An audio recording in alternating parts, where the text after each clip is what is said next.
அஸ்ஸலாமு அலைக்கும். எல்லாரும் எப்படி இருக்கீங்க? அல்ஹம்துலில்லாஹ் நாங்க எல்லாருமே நல்லா இருக்கோம். இன்னைக்கு உண்டான ஸ்பீச் பார்த்தீங்கன்னா, ஒருவர் நம்மளுக்கு தீங்கிழைக்க நினைச்சாரு அப்படின்னா, நம்ம அவங்களுக்கு நல்லதையே நினைக்கணும் அப்படின்னு அல்லாஹு தாலா சொல்லுறான்.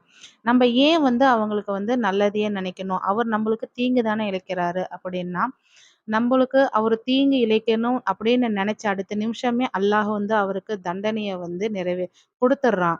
நம்ம அவங்களுக்கு நல்லது நினைக்கணும்னு நினைக்கிற அடுத்த நிமிஷமே அல்லாஹு தாலா நம்மளுக்கு நன்மையின் பக்கம் பால் திருப்புகிறான்.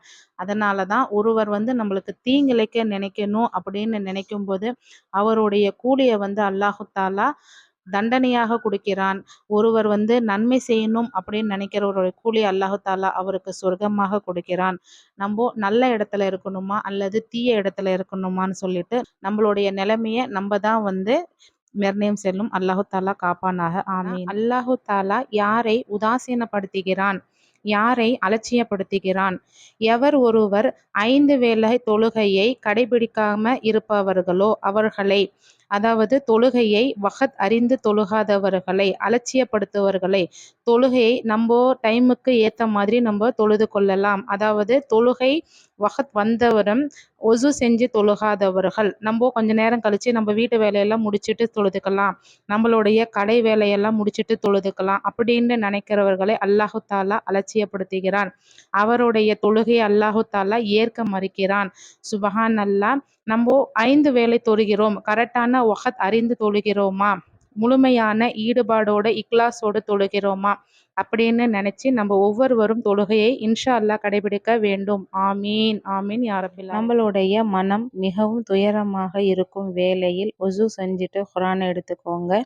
நீங்கள் குரான் ஓதும்போது பார்த்தீங்கன்னா நம்மளுடைய நிறைய ஞாபகங்கள், கெட்ட கெட்ட சிந்தனைகள் நம்மளுடைய மனசை ரொம்ப வேதனைப்படுத்தும்.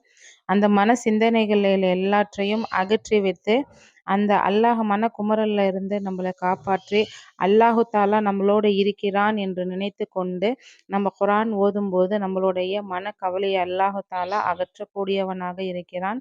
நம்மளுடைய வேதனையை பார்த்து அந்த வேதனையிலிருந்து விடுதலை செய்யக்கூடியவனாக இருக்கிறான். ஆகவே அனைத்து வித வேதனைகளிலும் இருந்து அல்லாஹு தாலா நம்மளுடைய மனக்குமரல்களை பார்த்து நம்மளுடைய அனைத்து துவாக்களையும் கபூல் செய்வானாக. ஆமீன் ஆமீன்.